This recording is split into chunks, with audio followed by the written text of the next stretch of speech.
ಕಳೆದ 5 ವರ್ಷಗಳಲ್ಲಿ ಈ ದೇಶದ ಒಬ್ಬ ರಾಜಕಾರಣಿ ದೇಶದ ಜನರಿಗೋಸ್ಕರ ಬದುಕ್ತಾ ಇದ್ದಾರೆ ಅಂತ ದೇಶದ ಜನರಿಗೆ ನಂಬಿಕೆ ಬಂದಿದೆ. ಯಾರಿಗೋಸ್ಕರ ಬದುಕ್ತಾ ಇದ್ದಾರೆ ಇವತ್ತವರು? ದೇಶದ ಜನರಿಗೋಸ್ಕರ ಬದುಕ್ತಾ ಇದ್ದಾರೆ. ಯಾರಿಗೋಸ್ಕರ ಕಷ್ಟಪಡ್ತಾರೆ? ದೇಶದ ಜನರಿಗೋಸ್ಕರ ಕಷ್ಟಪಡ್ತಾ ಇದ್ದಾರೆ. ಯಾರಿಗೆ ಗೌರವ ತಗೊಂಡು ಬರಕ್ ಪ್ರಯತ್ನ ಮಾಡ್ತಾ ಇದ್ದಾರೆ? ದೇಶಕ್ಕೆ ಗೌರವ ತಗೊಂಡ್ಬರಕ್ ಪ್ರಯತ್ನ ಪಡ್ತಾ ಇದ್ದಾರೆ ಅಂತ ಸಾಮಾನ್ಯ ಜನರಿಗೆ ಅನ್ಸುತ್ತೆ. ನಾನು ಉತ್ತರ ಕನ್ನಡದಲ್ಲಿ ಒಂದು ಊರಿಗೆ ಹೋಗಿದ್ದೆ, ಒಂದು ಹೋಮ ಮಾಡಿದ್ರು.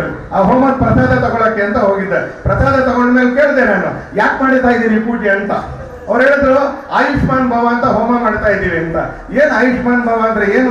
ಮೋದಿಗೆ ಆರೋಗ್ಯ ಕೊಡಿ ಅಂತ ನಮ್ಮನೇಲಿ ಪೂಜೆ ಮಾಡ್ತಾ ಇದ್ದೀವಿ ಅಂತ. ಎಷ್ಟು ದಿನದಿಂದ ಮಾಡ್ತಾ ಇದ್ದೀರಿ ಅಂತ. ಸಂಬಂಧ ಇದೆಯಾ ನಿಮಗೂ ಮೋದಿಗೂ? ಏನಾದ್ರು ಸಂಬಂಧ ಇದೆಯಾ? ಏನು ಸಂಬಂಧ ಇಲ್ಲ. ನಮ್ಮ ದೇಶದ ಪ್ರಧಾನಮಂತ್ರಿ ಏನ್ ನಮ್ಮ ಜಾತಿಯವರ ಅವರು? ಏನಿಲ್ಲ. ನಮ್ಮ ಮನೆಯಲ್ಲ ಚಿಕ್ಕಪ್ಪನ ಮನೆಯಲ್ಲ ದೊಡ್ಡಪ್ಪನ ಮನೇಲಿ ಹುಟ್ಟಿದಾರ ಅವರು? ಏನಿಲ್ಲ. ನಮ್ಮೂರಿಗೆ ಯಾವತ್ತಾದ್ರೂ ಬಂದು ರಾತ್ರಿ ಉಳ್ಕೊಂಡಿದಾರ? ಏನೂ ಇಲ್ಲ. ಆದ್ರೆ ಈ ದೇಶದ ಲಕ್ಷಾಂತರ ಜನ ಆ ಮನುಷ್ಯನಿಗೆ ಆರೋಗ್ಯ ಕೊಡಿ, ಆ ಮನುಷ್ಯನಿಗೆ ಆಯುಷ್ಯ ಕೊಡಿ. ಯಾಕಂದ್ರೆ ಆ ಮನುಷ್ಯ ತನ್ನ ಆರೋಗ್ಯವನ್ನ, ಆಯುಷ್ಯವನ್ನ ನಮಗ್ ತೆಗಿತಾ ಇದ್ದಾರೆ ಹೊರತು ತಮ್ಮ ಮನೆಯವರಿಗೆ, ತಮ್ಮ ಕುಟುಂಬಕ್ಕೆ, ತನ್ನ ಜಾತಿಯವರಿಗೆಲ್ಲ. ದೇಶದ ಜನರಿಗೆ ಆರೋಗ್ಯವನ್ನ ಮತ್ತು ಆಯುಷ್ಯವನ್ನ ತೆಗಿತಾ ಇದ್ದಾರೆ. ಅದಕ್ಕೆ ಅವ್ರಿಗೆ ಆರೋಗ್ಯ ಕೊಡಿ ಅಂತ ಪೂಜೆ ಮಾಡ್ತಾರೆ. ಆ ಎಲ್ಲ ಅವ್ರು ಹೇಳಿದ್ರು 43 ಮನೆಗಳಲ್ಲಿ ಪೂಜೆ ಮಾಡಿದೀವಿ ತರ ಅಂತ. 43 ಮನೆ. ನಿನ್ನೆ ಸಾಯಂಕಾಲಕ್ಕೆ 46 ಮನೆ ಆಗಿದೆ ಅವ್ರದ್ದು. ಅವ್ರು ಹೇಳಿದ್ರು 50 ಮನೆಯಲ್ಲಿ ಪೂಜೆ ಆದ್ಮೇಲೆ ಪ್ರಸಾದ ನಿಮ್ಗೆ ಆಫೀಸಿಗೆ ಕಳಿಸ್ತೀವಿ ಸರ್, ಹೇಗಾದ್ರೂ ನರೇಂದ್ರ ಮೋದಿ ಅವರಿಗೆ ಅದನ್ನ ತಲುಪಿಸ್ಬಿಡಿ ಅಂತ ಹೇಳ್ತಾರೆ. ಸಾಮಾನ್ಯ ಜನರ ಬಾಯಲ್ಲಿ ಇವತ್ತು ಒಬ್ಬ ಮನುಷ್ಯನ ಬಗ್ಗೆ ಅಭಿಮಾನ ಹುಟ್ಟುವಂತ ಒಂದು ಪರಿಸ್ಥಿತಿ ಇದೆ. ಸಾಮಾನ್ಯವಾಗಿ ರಾಜಕಾರಣಿಗಳನ್ನ ನೋಡಿದ್ರೆ ಜನಕ್ಕೆ ಬಹಳ ಇಷ್ಟ ಆಗುತ್ತೆ ಅಂತ ಏನಿಲ್ಲ. ಬರೀ ಸುಳ್ಳು ಹೇಳ್ತಾರೆ, ಬರೀ ಅವ್ರ ಮನೆಯವ್ರಿಗೋಸ್ಕರನೇ ಕೆಲಸ ಮಾಡ್ಕೋತಾರೆ, ಮತ್ತೆ ಅವ್ರದೇ ಸ್ವಾರ್ಥ ನೋಡ್ತಾರೆ ಅಂತ ಸಾಮಾನ್ಯ ಜನರಿಗೆ ಅನ್ಸುತ್ತೆ ಒಂದ್ಸಲಿ. ಆದ್ರೆ ಸ್ವಾತಂತ್ರ್ಯ ಭಾರತದ ಇತಿಹಾಸದಲ್ಲಿ ಮೊದಲನೇ ಬಾರಿಗೆ ಇವತ್ತು ಒಬ್ಬ ಮನುಷ್ಯನಿಗೋಸ್ಕರ ಇಡೀ ದೇಶ ಯೋಚನೆ ಮಾಡ್ತಾ ಇದೆ.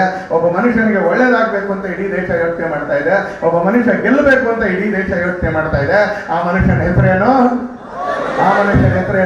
ನೋಡಿ, ಸುಮ್ನೆ ದುಡ್ಡು ಕೊಟ್ಟಿದ್ದಕ್ಕೆ ಹಂಗ ಅನ್ನಿಸ್ತಾ ಇಲ್ಲ. ಸುಮ್ನೆ ನಮ್ ಜಾತಿಯವನು ಅನ್ನೋ ಕಾರಣಕ್ಕೆ ಹಂಗ ಅನ್ನಿಸ್ತಾ ಇಲ್ಲ. ಆದ್ರೆ ಯಾಕೆ ಅನ್ನಿಸ್ತಾ ಇದೆ ಅಂತ ಕೇಳಿದ್ರೆ, ಆ ಮನುಷ್ಯ ಯಾರಿಗೋಸ್ಕರ ಬದುಕ್ತಾ ಇದ್ದಾನೆ? ನಮಗೋಸ್ಕರ ಬದುಕ್ತಾ ಇದ್ದಾನೆ. ಯಾರಿಗೋಸ್ಕರ ಬದುಕ್ತಾ ಇದ್ದಾನೆ? ನಮಗೋಸ್ಕರ ಬದುಕ್ತಾ ಇದ್ದಾನೆ ಅಂತ ಇವತ್ತು ಎರಡನ್ನ ಇಟ್ಕೊಂಡು ಮೋದಿ ಕೆಲಸ ಮಾಡ್ತಾ ಇದ್ದಾರೆ. ಒಂದು, ತಾಯಿ ಭಾರತಿಗೆ, ಯಾವ್ದನ್ನ ನಮ್ಮ ದೇಶ ಅಂತ ಕರೀತವ ತಾಯಿ ಭಾರತಿಗೆ ಜಗತ್ತಿನ ಎಲ್ಲ ಕಡೆಗಳಲ್ಲೂ ಕೂಡ ಗೌರವ ಸಿಗ್ಬೇಕು. ನಮ್ಮ ದೇಶಕ್ಕೊಂದು ಮರ್ಯಾದೆನೆ ಸಿಗ್ತಿರ್ಲಿಲ್ಲ. ಯಾರು ಲೆಕ್ಕಕ್ಕೆ ಇಡ್ತಿರ್ಲಿಲ್ಲ ನಮ್ಗೆ. ಯಾಕೆ? ಲೆಕ್ಕಕ್ಕೆ ಇಡೋ ತರ ನಾವು ಬದುಕ್ತಾ ಇರ್ಲಿಲ್ಲ. ಎದುರುಗಡೆ ಮನೆಯವ್ರು ನಮಗೆ ಗೌರವ ಕೊಡಬೇಕು ಅಂತ ಹೇಳಿದ್ರೆ ಅವ್ರು ಗೌರವ ಕೊಡೋ ಹಾಗೆ ನಾವ್ ಇರ್ಬೇಕಲ್ಲ ಅಂತಾರೆ. ಇಲ್ಲಿದ್ರೆ ಅವ್ರು ಯಾಕೆ ಮರ್ಯಾದೆ ಕೊಡ್ತಾರೆ? ಮನೆಯೆಲ್ಲ ಗಲೀಜ್ ಮಾಡ್ಕೊಂಡು, ಮನೆಯಲ್ಲಿ ಯಾವಾಗ್ಲೂ ಜಗಳ ಆಡ್ಕೊಂಡು, ಅಂತಾನೆ ಮನೆಯಲ್ಲಿ ಇರೋರೆಲ್ಲ ಬೇಡದೇ ಇರೋ ಅಭ್ಯಾಸ ಇಟ್ಕೊಂಡಿದ್ರೆ ಅಕ್ಕಪಕ್ಕದ ಮನೆಯವ್ರು ನಮಗೆ ಗೌರವ ಕೊಡ್ತಾರ? ಅಕ್ಕಪಕ್ಕದ ಮನೆಯವ್ರು ಗೌರವ ಕೊಡೋದಿಲ್ಲ. ನೋಡಪ್ಪ ಎಷ್ಟು ಚೆನ್ನಾಗಿ ಬದುಕ್ತಾ ಇದ್ದಾರೆ, ಆ ಮನೇಲಿ ಜಗಳನೇ ಇಲ್ಲ, ಯಾವಾಗ್ಲೂ ನಗ್ನಾಗ್ತಾ ಬದುಕ್ತಾ ಇದ್ದಾರೆ ಅಂದ್ರೆ ಅಕ್ಕಪಕ್ಕದ ಮನೆಯವ್ರು ಗೌರವ ಕೊಡ್ತಾರ ಅಂತ. ಗೌರವ ಕೊಡುವಂತ ರೀತಿಯಲ್ಲಿ ನಡ್ಕೊಳ್ಳೋದು ಯಾರ ಜವಾಬ್ದಾರಿ? ನಮ್ ಜವಾಬ್ದಾರಿ. ಸುಮ್ನೆ ದುಡ್ಡು ಕೊಟ್ಟು ಗೌರವ ತಗೊಳಕ್ ಆಗಲ್ಲ. ದುಡ್ಡು ಕೊಟ್ಟು 2 kg ಅಕ್ಕಿ ತಗೊಳ್ಬೋದು, ದುಡ್ಡು ಕೊಟ್ಟು 1 kg 1 ಲೀಟರ್ ಎಣ್ಣೆ ತಗೊಳ್ಬೋದು, ದುಡ್ಡು ಕೊಟ್ಟು 1 kg ಈರುಳ್ಳಿ ತಗೊಳ್ಬೋದು. ಆದ್ರೆ ದುಡ್ಡು ಕೊಟ್ಟು ಮರ್ಯಾದೆ ತಗೊಳಕ್ಕಾಗತ್ತಾ? ಆಗೋದಿಲ್ಲ. ದುಡ್ಡು ಕೊಟ್ಟು ಗೌರವ ತಗೊಳಕ್ಕಾಗತ್ತಾ? ಆಗೋದಿಲ್ಲ. ದುಡ್ಡು ಕೊಟ್ಟು ಸ್ವಾಭಿಮಾನ ತಗೊಳಕ್ಕಾಗತ್ತಾ? ಆಗೋದಿಲ್ಲ. ಸ್ವಾಭಿಮಾನ, ಮರ್ಯಾದೆ, ಗೌರವ ಇದನ್ನೆಲ್ಲ ಒಬ್ಬ ವ್ಯಕ್ತಿ ಸಂಪಾದನೆ ಮಾಡ್ಬೇಕು. ಜೀವನ ಆ ತರ ನಡೆಸೋದ್ರಿಂದ ಸಂಪಾದನೆ ಮಾಡ್ಬೇಕು. ಇವತ್ತು ಮೋದಿಯ ಜೀವನದ ಕಾರಣಕ್ಕೆ, ಮೋದಿಯ ಕಾರಣಕ್ಕೆ ದೇಶದಲ್ಲಿ ಬದಲಾವಣೆ ಆಗ್ತಾ ಇರೋ ಕಾರಣಕ್ಕೆ ಇವತ್ತು ಇಡೀ ದೇಶದ ಬಗ್ಗೆ ಜಗತ್ತಿನೆಲ್ಲ ದೇಶಗಳಲ್ಲಿ ಗೌರವ ಇದೆ. ಇತ್ತೀಚೆಗೆ 2 ತಿಂಗಳ ಕೆಳಗೆ ಪಾಕಿಸ್ತಾನದ ಭಯೋತ್ಪಾದಕರು ನಮ್ಮ ದೇಶದ ಸೈನಿಕರ ಮೇಲೆ ಬಾಂಬ್ ಹಾಕಿ 40 ಜನರನ್ನು ಸಾಯಿಸ್ತಾರೆ. ಅತ್ಯಂತ ಹೀನಾಯವಾಗಿ ಸಾಯಿಸ್ತಾರೆ ಪುಲ್ವಾಮಾ ಅನ್ನುವಂತ ಊರಿನಲ್ಲಿ, ಕಾಶ್ಮೀರದಲ್ಲಿ. ಅದಾದ್ಮೇಲೆ ನಡೆದಿರ್ತಕ್ಕಂಥ ಕಾರ್ಯಾಚರಣೆಯಲ್ಲಿ ಇನ್ನೊಂದು 4 ಜನ ಸೈನಿಕರು ಸತ್ತೋಗ್ತಾರೆ, 44 ಜನ ಸೈನಿಕರು ಸತ್ತೋಗ್ತಾರೆ. ಈ ತರ ಬಹಳ ಘಟನೆಗಳು ನಮ್ಮ ದೇಶದಲ್ಲಿ ನಡೆದಿದ್ದಾವೆ. ಮೊದಲನೇ ಘಟನೆ ಅಂತ ಏನಿಲ್ಲ, ಬಹಳ ದೇಶದ ಘಟನೆ ನಡೆದಿದ್ದಾವೆ. ಆದ್ರೆ ಮುಂಚೆ ಎಲ್ಲ ಈ ತರದ ಘಟನೆಗಳಾದಾಗ ನಾವು ಇದನ್ನ ಖಂಡಿಸ್ತೀವಿ, ನಾವು ವಿಶ್ವಸಂಸ್ಥೆಗೆ ಹೋಗ್ತೀವಿ, ನಾವು ಅಲ್ಲಿ ಅಪ್ಲಿಕೇಶನ್ ಕೊಡ್ತೀವಿ, ಇಲ್ಲಿ ಅಪ್ಲಿಕೇಶನ್ ಕೊಡ್ತೀವಿ ಅಂತ ಇದ್ರು ನಮ್ಮ ಸರ್ಕಾರಗಳಂತ. ಆದ್ರೆ ಈ ಸಲ ಮೊದಲನೇ ಬಾರಿಗೆ ಸಣ್ಣದ ನಡೆದಿತ್ತು, ಇನ್ನೂ 3. ಆದ್ರೆ ಬಹಳ ದೊಡ್ಡ ಪ್ರಮಾಣದಲ್ಲಿ ಈ ಸಲ ಮೊದಲನೇ ಬಾರಿಗೆ ಸರ್ಕಾರ ಮತ್ತು ಸೈನ್ಯ ನಿಶ್ಚಯ ಆಗುತ್ತೆ.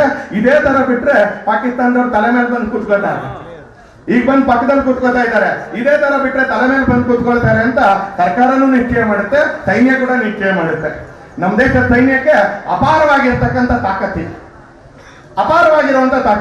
ನಮ್ಮ ಸೈನಿಕರು ಜಗತ್ತಿನಲ್ಲಿ ಉಳಿದ ಎಲ್ಲ ಸೈನಿಕರಿಗಿಂತ ದಿ ಬೆಸ್ಟ್ ಎನ್ನುವಂತ ಸೈನಿಕರು ನಮ್ಮ ದೇಶದ ಜನ ಅಂತ ಅಮೆರಿಕದವ್ರು ಹೇಳ್ತಾರೆ, ಇಸ್ರೇಲ್ನವ್ರು ಹೇಳ್ತಾರೆ. ಭಾರತದ ಸೈನಿಕರು ಬಹಳ ಅದ್ಭುತವಾಗಿರ್ತಕ್ಕಂಥ ಸೈನಿಕರು ಅಂತ. ಆದ್ರೆ ಅವ್ರು ಯಾಕೆ ಪ್ರತೀಕಾರ ತಗೊಳ್ತಾ ಇಲ್ಲ ಅಂತ ಹೇಳಿದ್ರೆ, ಪ್ರತೀಕಾರ ತಗೊಳಕ್ಕೆ ಯಾರು ಒಪ್ಪಿಗೆ ತಗೊಳ್ಬೇಕಿತ್ತಲ್ಲ, ಆ ಒಪ್ಪಿಗೆ ತಗೊಳ್ಳೋರಿಗೆ ತಾಕತ್ತೇ ಇರಲಿಲ್ಲ. ಅವ್ರ ಬರೀ ಲೆಟರ್ ಬರೆಯೋರು, ಪ್ರೆಸ್ ಸ್ಟೇಟ್ಮೆಂಟ್ ಬರೆಯೋರು. ಆದ್ರೆ ಮೊದಲನೇ ಬಾರಿಗೆ ಒಬ್ಬ ಪ್ರಧಾನಮಂತ್ರಿ ಸೈನ್ಯಕ್ಕೆ ಸ್ವಾತಂತ್ರ್ಯ ಕೊಡುವಂತ ಪ್ರಧಾನಮಂತ್ರಿ ಸಿಕ್ಕದು. ನರೇಂದ್ರ ಮೋದಿ ಏನ್ ಜೇಮ್ಸ್ ಬಾಂಡ್ ಅಲ್ಲ. ಯಾರಾದ್ರೂ ಭಯೋತ್ಪಾದಕರು ಬಂದ್ರೆ ಹುಯಿ ಅಂತ ಹಾರ್ಕೊಂಡು ಬಂದು 2 ಪಿಸ್ತೂಲ್ ಇಟ್ಕೊಂಡು ಢಮಾರ ಬಿಡ್ತಾರೆ ಅನ್ನಕ್ಕೆ ಇದೇನ್ ಸಿನಿಮಾ ಅಲ್ಲ ಆಯ್ತಾ. ಆದ್ರೆ ನರೇಂದ್ರ ಮೋದಿಗೆ ಯಾರಿಗೆ ತಾಕತ್ತಿದೆ ಅಂತ ಹುಡುಕಿ ಕೊಡೋದು ಗೊತ್ತು, ಯಾರಿಗೆ ಎಷ್ಟು ಸ್ವಾತಂತ್ರ್ಯ ಕೊಡಬೇಕು ಅಂತ ಚೆನ್ನಾಗಿ ಗೊತ್ತು, ಯಾರು ಬೆನ್ ತಟ್ಟಿದ್ರೆ ಕೆಲಸ ಮಾಡ್ತಾರೆ ಅಂತ ಚೆನ್ನಾಗಿ ಗೊತ್ತು. ಕೆಲಸ ಮಾಡೋದು ಯಾರು? ಅವರೇ. ಆದ್ರೆ ಒಬ್ಬ ದೊಡ್ಡ ಮನುಷ್ಯನ ಕೆಲಸ ಏನು ಅಂತ ಕೇಳಿದ್ರೆ, ಕರ್ತವ್ಯ ಏನು ಅಂದ್ರೆ ಬೆನ್ ತಟ್ಟಬೇಕು. ಇಲ್ಲಿ ತುಂಬಾ ಜನ ತಾಯಂದ್ರು ಕೂತಿದ್ದೀರಿ, ನಿಮ್ ಮಕ್ಕಳಿಗೆ ಪಾಠ ಹೇಳ್ಕೊಡಕ್ಕಾಗತ್ತಾ? ನಿಮ್ಗೆ ಆಗೋದಿಲ್ಲ. ಯಾಕಂದ್ರೆ ನೀವು ಓದಿದ್ದಕ್ಕಿಂತ ನಿಮ್ಮ ಮಕ್ಕಳು ಇವತ್ತು ಜಾಸ್ತಿ ಓದ್ತಾ ಇದ್ದಾರೆ. ಅವ್ರಿಗೆ ನೀವು ಪಾಠ ಹೇಳ್ಕೊಡಕ್ಕಾಗತ್ತಾ? ನೀವು ಪಾಠ ಹೇಳ್ಕೊಡಕ್ಕಾಗಲ್ಲ. ನೀವೇನ್ ಮಾಡ್ಬೋದು? ಅವ್ರನ್ನ ಬೆಳಿಗ್ಗೆ ಎಬ್ಬಿಸಿ ಓಡಿಸ ಕೂತ್ಕೊಳ್ಬೋದು. ಅವ್ರು ಓದಕ್ಕಿಂತ ಮುಂಚೆ ಸ್ವಲ್ಪ ಕಾಫಿನೋ ಟೀನೋ ಕೊಡ್ಬೋದು. ಅವ್ನು ಚೆನ್ನಾಗಿ ಓದಿದ್ರೆ ಚೆನ್ನಾಗಿ ಓದಿದ್ಯಾ ಮಗ, ಇನ್ನೊಂದು ಸ್ವಲ್ಪ ಚೆನ್ನಾಗಿ ಓದು ಅಂತ ಹೇಳ್ಬೋದು. ನಮ್ ಕೆಲಸ ಏನು ಅಂದ್ರೆ ಹುರಿದುಂಬಿಸೋದು. ನಮ್ಗೆ ಓದಕ್ಕಾಗಲ್ಲ, ಯಾಕಂದ್ರೆ ನಮ್ಮ ಮಕ್ಕಳಿಗೆ ನಮ್ಗಿಂತ ಜಾಸ್ತಿ ಓದ್ತಾ ಇದ್ದಾರೆ. ಆದ್ರೆ ಅವ್ರಿಗೆ ಬೆಂಬಲ ಕೊಡ್ಬೋದು, ಅವ್ರಿಗೆ ಪ್ರೋತ್ಸಾಹ ಕೊಡ್ಬೋದು, ಅವ್ರಿಗೆ ಆಶೀರ್ವಾದ ಮಾಡ್ಬೋದು, ಅವ್ರಿಗೆ ಸಹಕಾರ ಕೊಡ್ಬೋದು. ನರೇಂದ್ರ ಮೋದಿ ಇದೇ ತರ ಈ ದೇಶದ ಅಧಿಕಾರಿಗಳಿಗೆ, ಸೈನ್ಯಕ್ಕೆ, ಪೊಲೀಸ್ನವ್ರಿಗೆ ಎಲ್ರಿಗೂ ಕೂಡ ಬೆಂಬಲ ಕೊಡ್ತಾ ಇದ್ದಾರೆ, ಪ್ರೋತ್ಸಾಹ ಕೊಡ್ತಾ ಇದ್ದಾರೆ, ಸಹಕಾರ ಕೊಡ್ತಾ ಇದ್ದಾರೆ. ಸೈನ್ಯಕ್ಕೆ ಹೇಳಿದ್ರು, ಈ 44 ಜನ ಸೈನಿಕರ ಸಾವು ಏನ್ ನಮ್ಮ ದೇಶದಲ್ಲಿ ಆಗಿದೆ, ಪ್ರತೀಕಾರ ತೀರಿಸ್ಕೋಬೇಕು ಅಂತ ಹೇಳಿದ್ರು. ನಮ್ಮ ದೇಶದ ಸೈನ್ಯ ಪ್ರತೀಕಾರ ತೀರಿಸ್ಕೊಳ್ತಾ ಇಲ್ವಾ? ಎಲ್ಲ ಬೊಬ್ಬೆ ಹೊಡಿತಾ ಇದ್ದಾರೆ ಕಾಂಗ್ರೆಸ್ನವರು, JDS ನವರು. ಸಾಕ್ಷಿ ಕೊಡಿ ಅಂತ. ಏನ್ ಸಾಕ್ಷಿ ಕೊಡೋದು? ಅಡಿಕೆ ಮರಕ್ಕೆ ಔಷಧಿ ಹೊಡೆದ್ಮೇಲೆ, ಭತ್ತಕ್ಕೆ ಔಷಧಿ ಹೊಡೆದ್ಮೇಲೆ ಎಷ್ಟು ಹುಳ ಬಿದ್ದಿದೆ ಅಂತ, ಸತ್ತಿದೆ ಅಂತ ಯಾರಾದ್ರೂ ಲೆಕ್ಕ ಹಾಕ್ತೀರಾ? ಇಲ್ಲಿರೋ ರೈತರು ಆಗ್ತೀರಾ? ಒಂದ್ಸಲಿ ಅಡಿಕೆ ಮರಕ್ಕೆ ಔಷಧಿ ಹೊಡೆದ್ಮೇಲೆ, ಭತ್ತಕ್ಕೆ ಔಷಧಿ ಹೊಡೆದ್ಮೇಲೆ ಯಾರು ಕೂಡ ಎಷ್ಟು ಹುಳ ಸತ್ತಿದೆ 1, 2, 3, 4 ಅಂತ ಯಾರು ಕೂಡ. ಮನೇಲಿ ಜಾಸ್ತಿ ಸೊಳ್ಳೆ ಇರುತ್ತೆ ಸಾಯಂಕಾಲದ ಹೊತ್ತಲ್ಲಿ, ರಾತ್ರಿ ಮಲಗಬೇಕಾದ್ರೆ ಕಾಯಿಲಿಗೆ ಹಚ್ಬಿಟ್ಟು ಅದನ್ನ ಕಾಯಿಲೆ ಇಟ್ಕೋತೀರಿ, ಅಥವಾ ಪ್ಲಗ್ಗಿಗೆ ಆಲ್ ಔಟ್ ಹಾಕ್ಬಿಟ್ಟು ಮಲ್ಕೋತೀರಿ. ಆಮೇಲೆ ಮಧ್ಯರಾತ್ರಿ 12:30 ಎದ್ಬಿಟ್ಟು 10 ಸೊಳ್ಳೆ ಸತ್ತಿದೆ ಅಂತ ಯಾರಾದ್ರೂ ಲೆಕ್ಕ ಹಾಕ್ತಾರ? ನೆಮ್ಮದಿಯಲ್ಲಿ ಬೆಳಿಗ್ಗೆವರೆಗೆ ಮಲ್ಕೋತೀರಾ? ಏನ್ ಮಾಡ್ತೀರಿ? ನೆಮ್ಮದಿಯಲ್ಲಿ ಬೆಳಿಗ್ಗೆವರೆಗೂ ಮಲ್ಕೋತೀರಿ. ಭತ್ತದ ಗದ್ದೆಗೆ ಔಷಧಿ ಹೊಡೆದ ಮೇಲೆ ಆ ಬೆಳೆ ಚೆನ್ನಾಗಾದ್ರೆ ಖುಷಿ ಪಡ್ತೀರಿ. ಯಾರು ಹುಳ ಲೆಕ್ಕ ಹಾಕಕ್ ಹೋಗೋದಿಲ್ಲ ಅಂತ. ಸಾಕ್ಷಿ ಬೇಕಂತೆ ಕಾಂಗ್ರೆಸ್ನವ್ರಿಗೆ, ನಮ್ಮ ರಾಜ್ಯದ ಮುಖ್ಯಮಂತ್ರಿಗೆ ಸಾಕ್ಷಿ ಬೇಕಂತೆ, ನಮ್ಮ ರಾಜ್ಯದ ಕಾಂಗ್ರೆಸ್ ಅಧ್ಯಕ್ಷರಿಗೆ ಸಾಕ್ಷಿ ಬೇಕಂತೆ, ಬೆಂಗಳೂರು ದಕ್ಷಿಣದಲ್ಲಿ ಒಬ್ಬ ಕ್ಯಾಂಡಿಡೇಟ್ ಇದ್ದಾರೆ BK ಹರಿಪ್ರಸಾದ್, ಅವ್ರಿಗೆ ಸಾಕ್ಷಿ ಬೇಕಂತೆ. ಸೈನ್ಯದ ಮುಖ್ಯಸ್ಥರು ಹೇಳಿದ್ರು, ನಮ್ ಕೆಲಸ ಹೊಡೆಯೋದೇ ಹೊರತು ವಿಟ್ನೆಸ್ ತಗೊಂಬರೋದಲ್ಲ. ನಮ್ ಕೆಲಸ ಹೊಡೆಯೋದೇ ಹೊರತು ವಿಟ್ನೆಸ್ ತಗೊಂಬರೋದಲ್ಲ. ಇವತ್ತು ಸೈನ್ಯಕ್ಕೆ ಆ ಕೆಲಸ ಮಾಡಕ್ಕೆ ತಾಕತ್ ಕೊಟ್ಟಿರ್ತಕ್ಕಂಥ ವ್ಯಕ್ತಿ ಯಾರು ಅಂತ ಕೇಳಿದ್ರೆ ಇವತ್ತು ನರೇಂದ್ರ ಮೋದಿ. ಮುಂಚೆ ನಮ್ಮ ದೇಶದ ಪ್ರಧಾನಮಂತ್ರಿಗಳಿಗೆ, ಮುಂಚೆ ನಮ್ಮ ದೇಶದ ರಕ್ಷಣಾ ಸಚಿವರು ನೋಡಿದ್ರೆ ನಮ್ಮ ದೇಶದ ಸೈನಿಕರಿಗೆ ವಿಶ್ವಾಸನೇ ಹೊಡ್ತಾ ಇರಲಿಲ್ಲ. ಮನಮೋಹನ್ ಸಿಂಗ್ ಬಂದು ಸಭೆ ತಗೊಂಡ್ರೆ, ದೇವೇಗೌಡರು ಬಂದು ಸಭೆ ತಗೊಂಡ್ರೆ, ಮುಲಾಯಂ ಸಿಂಗ್ ಯಾದವ್ ಬಂದು ಸಭೆ ತಗೊಂಡ್ರೆ ನಿಮ್ಗೆಲ್ಲಾದ್ರೂ ವಿಶ್ವಾಸ ಹುಟ್ಟುತ್ತಾ?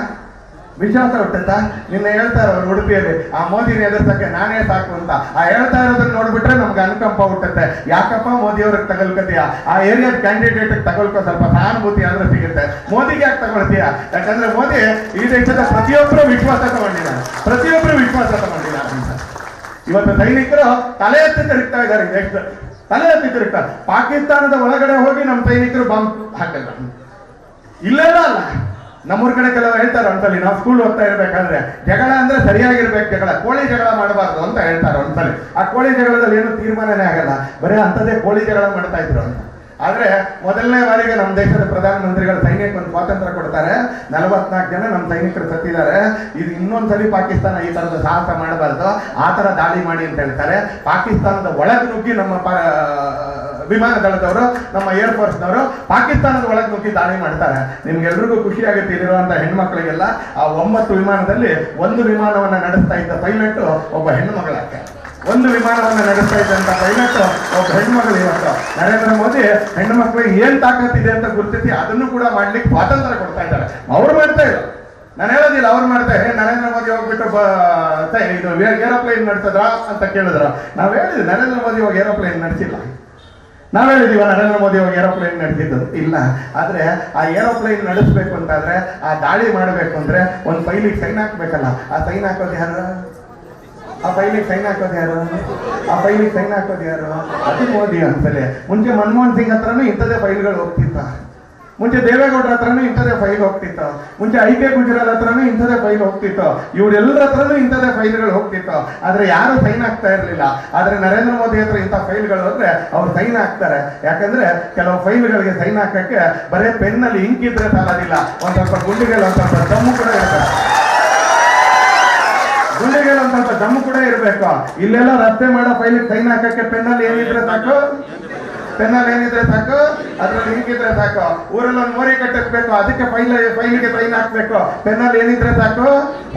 ಊರಲ್ಲಿ 10 ಮನೆ ಕಟ್ಟಿಸ್ಬೇಕು, ಅದ್ರ ಫೈಲಿಗೆ ಸೈನ್ ಹಾಕ್ಬೇಕು, ಪೆನ್ನಲ್ಲಿ ಏನಿದ್ರೆ ಸಾಕು. ಪೆನ್ನಲ್ಲಿ ಹಿಂಗಿದ್ರೆ ಸಾಕು.